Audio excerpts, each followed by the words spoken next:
Here is Jack Channon alongside. Welcome. You've been in here before? No, first time. All right. Welcome. Sorry, it's not Nick. What can you do? No, don't worry, Tom. Yeah. How's things? The yard seems to be going along really well. Just looking at, and I asked you then just off air if you care about strike rates, but I mean, looking at it, you've had a flying start to the season. No, 100%. Look, the horses have been in great form. All the staff have done a great job over the winter. It's been a wet, horrible winter, as it's been well documented. And no, they produced the horses in fantastic form, and you know, everything aligned, and a lot of races sort of panned out in 1 week, and they all ran very well, and a lot of them won. So it's look, it's just great to be banging in the winners. Why have some yards then had a slower start than others? Because I feel like naturally when you speak to a trainer who has had a slower start, you're sort of thinking, oh, you know, I wonder if it's the wet conditions and horses not being able to get on the grass, etc. But then other trainers have been seemingly absolutely fine with it. Is it just different practices at home? Yeah, I think it's also what type of horse you have. You know, certain trainers probably have quicker ground horses that none of the conditions have really suited. You know, personally from us at West Ilsley, we've got a plethora of grass gallops, and we've been on the grass all the way through January. You know, we have certain gallops that we use all winter, and we're not afraid to cut them up and then give them all summer off. So, you know, I say my horses have probably been on the grass more than they have been on their all-weather surface. So do you think it would be different at a training centre per se, where you're competing for the grass with lots of other yards? 100%. You know, you'll have the jockey club will look after the grass, and they probably just wouldn't let people on it. So they're at a little bit of a disadvantage. But you know, the surfaces they have there are very good as well. So I'm sure there's no problem in them preparing their horses. Take me back to then when you took over the licence officially. So obviously into your second full season, was there a big change at home, or was it just different names? And is the practice very different now to how it was 3 years ago, or again is it largely very similar? No, not really. Look, Dad's had a system in place for years that's worked, and I was very conscious not to you know, if it ain't broke, don't fix it, is Dad's sort of way of thinking of things. But there were certain things that I wanted to improve on. I always say that, you know, when Dad started, he had a battle to sort of prove to people that he wasn't a footballer and he was a racehorse trainer. Yeah.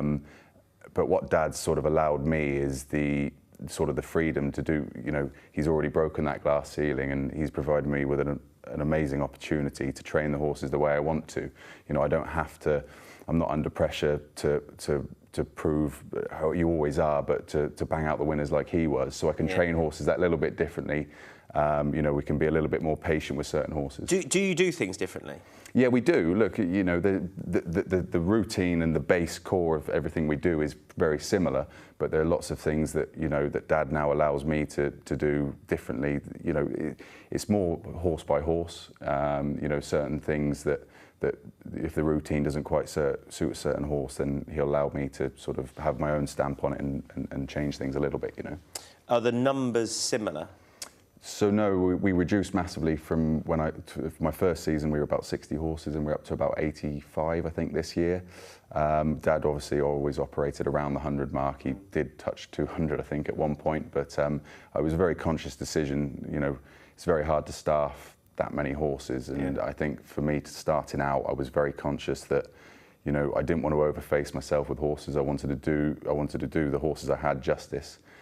With the staff I had, and we've built a fantastic team now, and we're expanding that as we expand in horses, which I think is the only way you can really do it well.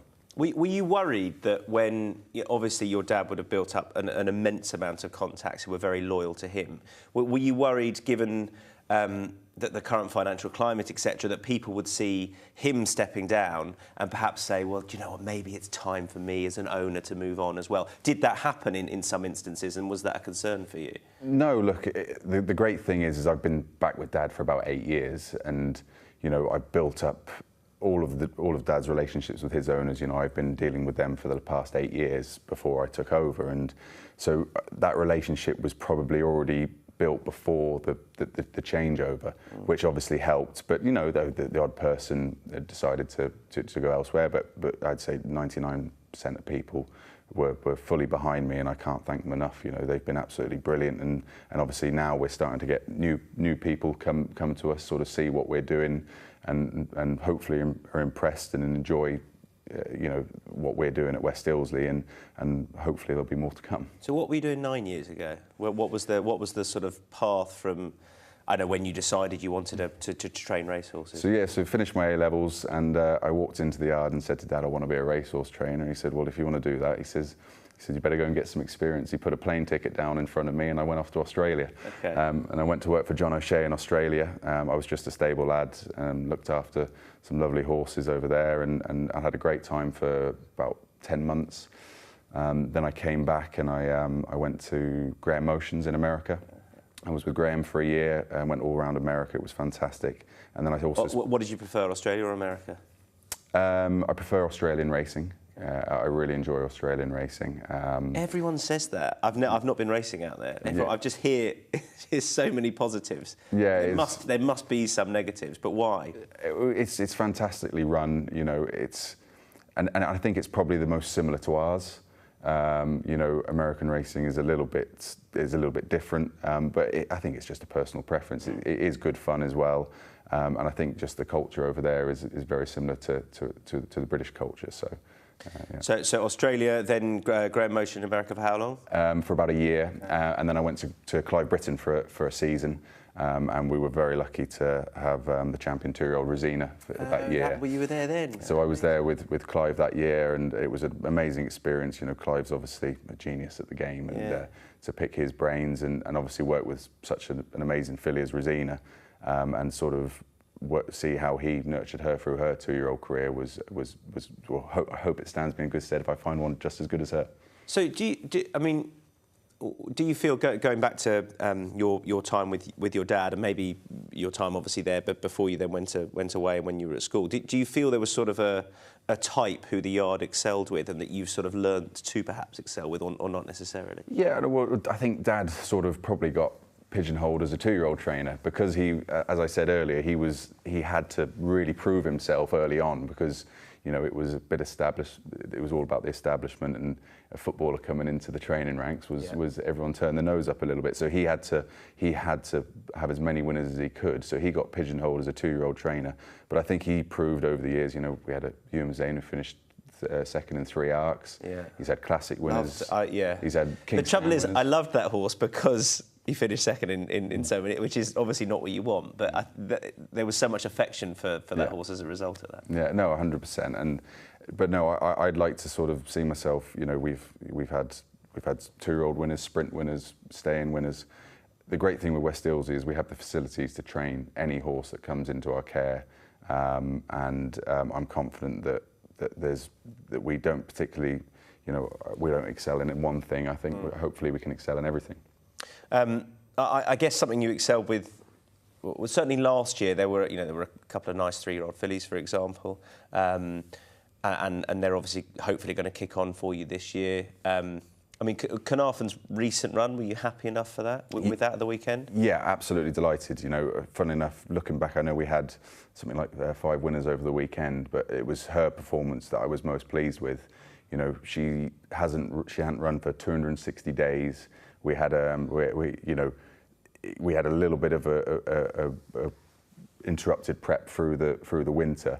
So going into that race, I knew she'd need the run, not so much for lung fitness, it was more for leg fitness. And she just got very leg tired in the last furlong and a half. David said she jumped and travelled really well. So hang on, lung fitness and leg fitness. So as in her legs would need to strengthen, or is that a specific thing to her legs? Well, she was fit. Like I say, I hadn't missed any work with her, but she missed that real hard competition, and her legs just, the difference between work and racing is there is a massive difference.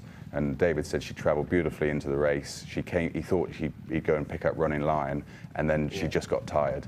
Her blow afterwards, it wasn't like she was heaving or anything like that. She had a really clean blow, but she just got tired and just weakened out a bit slightly. But she's bounced out of that race, and I genuinely couldn't be happy with her the last couple of days. Is this her trip this year, do you think?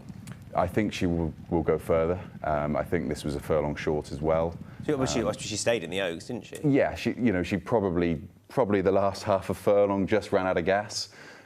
She tried to beat Soul Sister, and then that left her susceptible to Save the Last Dance to nab her on the line. But I think we'll look at a mile a quarter and potentially a mile and a half again with her.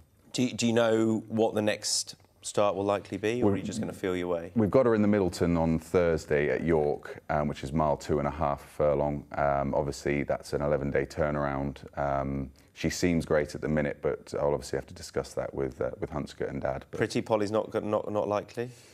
The Pretty Polly, I think that's in last week in May, of June. Oh, is it June? June. So it could well. Oh yes, because it works. So go one, then which Stay Alert did, I think, last year. Yes, exactly. So say she ran in the Middleton and she won that, then 100% that would be on the agenda. But I think the owners and Dad is also pretty keen to have a look at a mile and a half at some point. So all of those races are up in the air, but no, hopefully she can bag one this year. Goodwood was good. Had a nice double across a couple of days. Gather Ye Rosebuds was a nice winner. Do you know how you're going to feel your way with her off this? Yeah, so we're absolutely delighted with her. She's a filly we've really taken our time with. You know, Paul Shanahan and MB Magna have given me all the confidence in the world to train her as I see fit. And she was a filly that obviously burst on the scene last year, and she was just too weak to sort of lay a glove on them in the Oaks trials, and then she came back really well in the autumn, and she's just a bigger, stronger, better filly this year. She certainly needed. She looks it. Yeah, she's a big girl, and but she's from a family that Dad's trained, I think, 3 generations of all stakes horses, and they get better with age and they stay. I think we'll have a little look at the Bronte Cup at York at the end of this month, or the Pinnacle Stakes, which is now at Leicester Pigott at Haydock. No, at Haydock. At Haydock, the mile and a half Group 3. But you know, I think she's a better filly with cut in the ground. But if it's good ground, you know, it'll be absolutely fine. But I think wherever there's a bit more cut in the ground, will be where we'll lean. Could she win at the top level? I don't know. I think she certainly has the capability. She's not there yet, but she could improve into being that level. Certainly in some of those back end mile and a half, mile 6 Group 1s, where there's cut in the ground. You know, you've seen fillies improve into being that class. She wants cut, does she? Just looking at the way she moves there. She enjoys cut. She loves it when she can get her toe in. Look, she's a very good moving horse. You know, I would be more than happy to take it if the right race was there on good ground. I wouldn't hesitate, but she certainly seems to enjoy the cut in the ground. Best horse in the yard? I'd say at the minute it's probably still Canavan. No offence to any owners. No, probably still Canavan on all ratings and everything like that. But obviously Gather Ye Rosebuds is improving and could well improve into being a very good filly. But I think we've got a very good sprinter called Ferris, who I think could continue to improve. Okay, who I didn't think you. Okay, so it was won a handicap. He's won 2. He's only won 2 handicaps this year, but on raw ability, he's. What's he rated now? He's rated 98, and when he won at Kempton the last day, that's as big a thrill as I've had. I was quite impressed with the way he did it. And what price did this go off? I think it was about 5 to 1. But he off 90. But he was drawn in the car park at Kempton, and it was. You know, a lot of people were asking me, and I said, look, if he can overcome the draw, I think he'll win. But he's a horse that possesses an awful lot of speed, and he's got an electric turn of foot. And you know, I think the sprinting division this year isn't probably at its strongest. Yeah, I think that's a fair assessment. With a lot of question marks over a lot of the good horses from last year. Look, it's speculative, but you know, if he can go and win his next handicap and go into the hundreds, then we might have a crack at something nice. So he'll go for a handicap next? He goes to Newbury next Saturday, yeah. Okay, and then he's in the... I've got him in the the Diamond Jubilee. Diamond Jubilee. Look, he'd have to go and win well to have a look at that. But we'll also hold an entry in the Wokingham. But I think all those nice 6 furlong races will be. And that Ascot straight course will suit, right? That style of racing, you think? Yeah. Look, he's a real strong travelling horse, and you'd take your time and sort of it's a stiff 6 at Ascot, and I think hold-up horses generally do well on that straight course at Ascot, and he possesses a very good turn of foot. So, you know, we'll see. What's the latest with the mile winner at Goodwood, the handicap winner last year? Johan. Unfortunately, he's picked up a little setback after a disappointing run in the Lincoln, but we'll be doing our best to train him again for. Did it happen in the Lincoln? No. It's something that he's he's had for a little while that we've been sort of managing. but it shouldn't be too much of a problem, and he should be back in training soon, and we'll aim him back at the Golden Mile. Was this it's a fairly biblical day, wasn't it? It was as a week as a whole, although not quite as bad as the final day. Was this one of the season highlights last year? I think it has to be. He's a horse that's, as you can see from his infrequency of runs, he's not an easy horse to produce right, because he does have lots of little niggles. But so that was quite a pleasing day for me personally, and for my partner Alana, who rides him every day. It was very satisfying to get him there, and obviously we know how good he is. He's got all the ability in the world. That's never been under question. It's just getting him there, and I was very pleased to do that. Can he be back to try and? That'll be the plan. That'll be the plan. Obviously, lots of things have to go right between now and then, but that will be where we'll be aiming him at. Tell me a bit more about the team at home now. So again, has it changed in any way? Was there any movement when you took over? Riders as well, sort of pool of riders you're using. Did you want to sort of set out and sort of make your mark, or keep things largely the same? Well, no. So the last couple of years when Dad had held the licence, we were sort of doing a little bit of sort of movement with staff. A lot of the older staff that Dad had for years, they sort of moved on. They probably grew up with me as a young kid, and probably that dynamic probably wasn't going to work going forward. But I've got a fresh new. That must be hard, right? In a way for you, like yeah. If you're the, I don't know, if you're the, you're suddenly the boss, but you've been. Yeah, they've known me as someone who's been a teenager and probably not got up for work in the morning the odd time and stuff like that.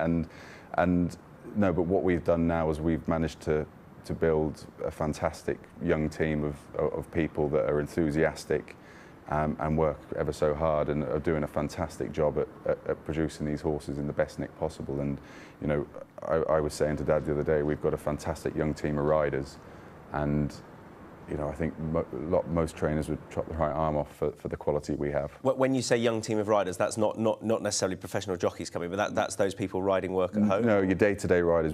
We only have one part-time member of staff right now. That's Eddie Greatrex, who's obviously very very good rider. Everyone else is full-time. We're very lucky in that sense. At West Ilsley, we've got accommodation for everyone. So. I think that gives us an edge, and means that we can provide the horses with the best care possible. How important is a talented work rider to what a horse can do, or a good rider at home? Oh, it's massive. Especially I think it's more important for 2-year-olds. That because they're obviously going through the educational process, and to have good riders at home for 2-year-olds is massive. But no, I've got 2 apprentices at home, George Bass and Rose Dawes, who ride out every day, Eddie Greatrex, and then my team of full-time riders. Like I say, I can put them on anything. I don't have to sort of pick and choose their rides too much, and it's made my job a hell of a lot easier. Has Callum Shepherd ever ridden for you? I think, yeah, Callum rode for Dad about 4 or 5 years ago when he was based down in Lambourne. Yeah. He rode for Dad for a little bit, and but since he's gone to Newmarket, he's taken off. So I think it was probably the right decision for him to move there. Yeah, he's all right. Yeah. He's had some dodgy haircuts in the past, but other than that, he's all right. He's not bad. He'll be in later. Tell me about the 2-year-olds that you've got at home now. How's the season shaping up? Yeah, so we haven't had too many sort of 5-furlong horses. I've had a couple of runners that have run nice races. I run a nice 2-year-old filly tomorrow that was third first time out. We've got a lot more slow maturing types, which is nice. Been supported by some nice owner breeders, sending us some nicer stock. We've got a couple of. I've got a Pinatubo filly, half sister to Canavan, that's going very nicely, and a very nice Toudan hot filly, half sister to Godwinson and Tiber Flow for the Azebits. So on the Pinatubo, so obviously Canavan, as a half sister Canavan, you'd expect she's going to have plenty of stamina. Pinatubos, what are they? Predominantly more speed, or not necessarily? Well, she's the only one I've got, and she'll probably be ready for 6. Okay. But funnily enough, that family, Canavan's actually the standout in that family. Her family, she's out with an unraced Royal Applause mare, so it's all speed actually. Yeah. That family, and Canavan's probably the red shit, the odd one out. Did she surprise you? Did you think she was going to be as good as she has been, or not? Not early on. I think she was rated 77 after her first 3 runs, and she just suddenly started to improve, and Dad's had a lot of fillies like that over the years where, you know, they go through the motions a little bit in the summer, and then come the autumn they just rapidly improve, and she was one of them. And I remember speaking to Stephen Smith and Andy Lloyd at the back end of her 2-year-old career saying, we think this is a stakes horse, but she was, you know, and they said, you're mad, she's rated 77. Yeah. And she went to Ayr and won a nursery, and then we said, look, we want to have a crack at Black Type, and she was 3rd in the Silver Tankard and then won the Montrose. But the thing is with those, you know, if you've got a 2-year-old that's won a nursery, it's hard, even from sort of in my mind, to see them as a classic horse, because I don't know why that is. If they haven't gone down that sort of, you know, obvious 2-year-old route and running the top end 2-year-old races, I don't know why it's hard to. I mean, it obviously turned on its head this year with what Charlie Appy did with the Guineas winner. 100%. Yeah. I don't know whether that is a changing landscape or not. I don't know. I just think horses are unpredictable, you know, we can try our best to try and make sense of them, like really put them into categories. But you know, a good horse can come from anywhere, and that's why we all get up in the morning. If it was an exact science, then cool. I know they have most of the best ones, but Coolmore and Godolphin have all the best ones, and none of us would have a chance. And long may it last that we keep finding those Canavans and popping out, and we can compete. I mean, there were 2 horses. I don't know about the 1,000. There were obviously 2 horses in the 2,000 who had only competed on the all-weather, and seemed to line up with live chances. If you have your best juveniles, are you always going to campaign them as 2-year-olds? You're not going to sort of stand off and go, let's wait for their 3-year-old campaign, right? Because the 2-year-old programme is too attractive. It's sort of that's where we've always been, but that is what people are interested in, getting to Royal Ascot, getting to those big 2-year-old races. I think it just depends on the specimen you're dealing with. You know, it depends on how mature the horse is. You know, if you think you've got a good horse and it's mature and you feel that it's got the constitution that it can take its racing at 2, then you'd be mad not to go and compete and try and get it to the highest level you possibly can. But you know, it's like Gather Your Rosebuds. At 2, I knew she wouldn't run because she wasn't mature enough. It wasn't because she wasn't good enough. It's got nothing to do. She wasn't physically mature enough. Yeah, she wasn't physically mature enough to run, and I knew if I'd pushed her on at 2, that we wouldn't have a 3-year-old. Yeah. And I'm sure there's lots of reasons for these horses, you know, having to run on the all-weather. Maybe they weren't quite ready at 2. Obviously, I don't know, but maybe they weren't quite ready at 2 to run, and they had to wait for them to mature. And when they mature, then the game comes easy, because especially when they're good. Are you Royal Ascot 2-year-olds this year likely, or you don't, or not sure as yet? Or? Not sure of yet. We'll probably have a handful of runners over the next sort of 2 to 3 weeks. Like I said, I'm very excited about a couple of fillies. I'm hoping that one or 2 of them will be good enough to have a crack at something like the Albany. But no. Do you want to fling us any names or not? I don't want to have egg on my face. Okay, that's perfectly acceptable. And as far as how you've come by them, again, is this a case of owner breeders supporting you? Yeah, look, we've got Dad's had some really good long-standing clients. John and Julia Aisbit, obviously, for one, and Hunscott Stud, and there's lots of others that are starting to breed. Chris Hurst, who's been a big supporter of me, starting to breed horses, and I think it's quite apparent that it's very, very hard to compete in the yearling market. It's, you know, to buy those, you know, I think the most we spent last year was 70,000, and that's not a lot. It is a lot. But it is a lot of money, but it's not in our game. A lot of money. But it's not in our game, and you know, and that's the thing. You know, unfortunately I'm working on a Luton Town budget, and I'm trying to compete with Man City, using a football analogy. Yeah. But so the best way for me is these owner breeders. If they can support me and send me these nice horses, then I can compete, and you know, like the people I've mentioned are starting to do that, and it's a massive help. But with that, I mean, you can find one at that price.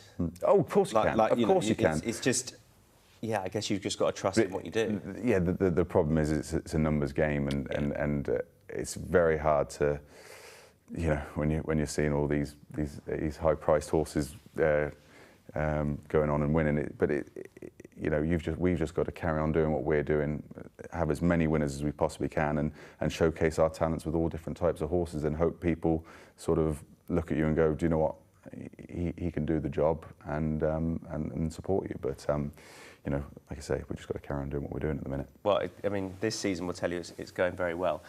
Great stuff. Jack isn't going anywhere, do not worry. We're going to have Callum Shepherd and David Yates in very shortly. We'll take a little pause. Watch live racing now on racingtv.com.